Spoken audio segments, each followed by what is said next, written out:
Another type of structure found in the genome is called a pseudogene. It is basically a gene that in some time in the past had errors occur in its regulatory sequence and quit functioning. Since these structures have no current function, the only reason multiple species would carry this pseudogene is common inheritance. There are very many examples of pseudogenes shared between primates and humans. One is the Psi-eta-globin gene, a hemoglobin pseudogene. It is not shared by all mammals, only the primates. And in primates, it is found in the exact same chromosomal location with the same mutations that destroyed its ability to function as a protein-coding gene. A third type of structure found within the genome is also direct evidence of genetic relationships.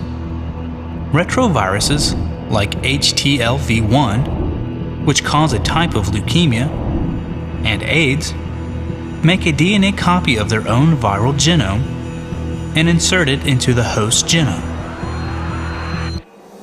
If this happens inside the sperm cells or the egg cells, the retroviral DNA will be inherited by the descendants of the host. And these copies of the virus DNA are called endogenous retroviruses. In human DNA, there are about 30,000 endogenous retroviruses. There are at least 7 distinct instances of identical retrogene insertions shared between chimps and humans.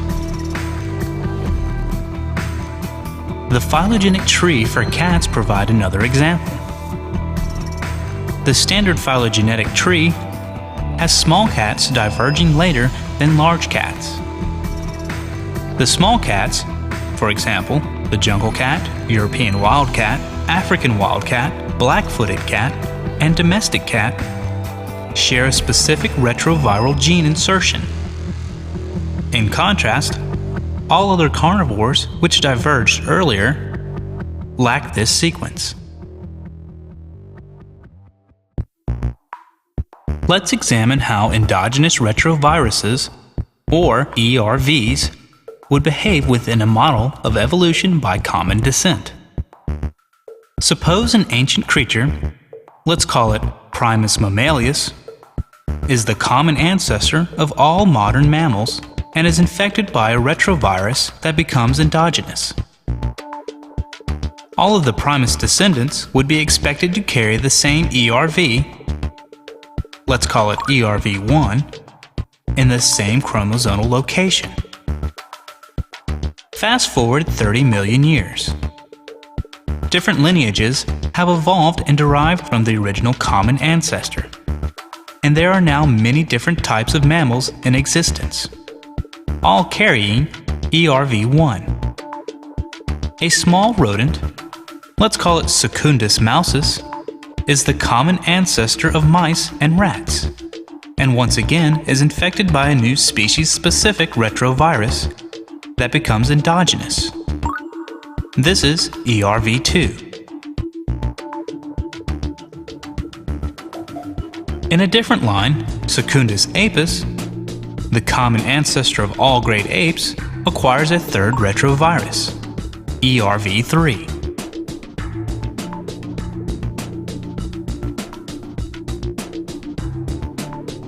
Moving forward 30 million years again, a fourth ERV appears in mitochondrial Eve, the common ancestor of all modern humans.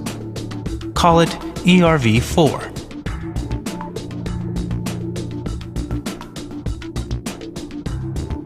As early humans spread out, a fifth ERV arises in a population that is isolated in Australia.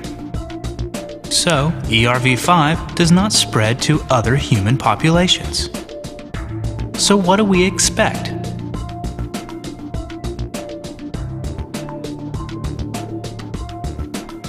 Humans, chimps, mice, and rats should all possess ERV1. The mouse and rat genomes will also contain ERV2. the virus that infected their common ancestor, but not the primate-specific ERV3, ERV4, and ERV5 insertions.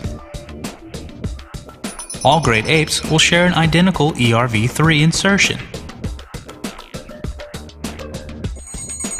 All humans will possess an ERV4 insertion that is not found in the chimps or other apes. In addition, some, but not all humans, will carry an insertion of ERV5. And of course, the rodent-specific ERV2 insertion will not be found in any primate species. Now that several genomes have been sequenced, we have begun to test these predictions. The patterns of ERV insertions observed in modern species exactly match the predictions made by the model described above. Some insertions are shared between humans and mice and represent truly ancient viral infections. Others are found only in primates, and not the other species, obviously derived from the infection of the ancestral primate species after its divergence from other lineages. More modern insertions are found only in humans, while the youngest ERVs of all are found in some humans, but not in all. We do not find any examples of ERV insertions shared by, say, humans and mice, but not by chimps. Insertions are always shared by all species, and only by those species that have a common ancestor. ERV insertions therefore provide excellent support for the idea of common descent.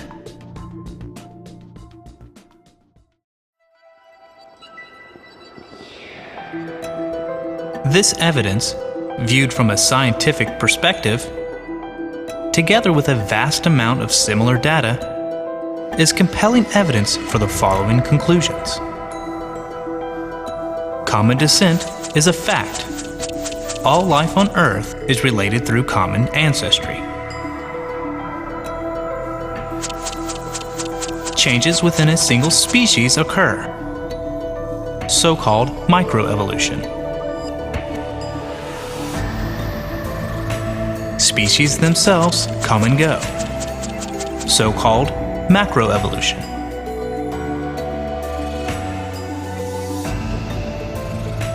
These are the facts of evolution. The mechanism or mechanisms that cause evolution to happen will be covered in another video.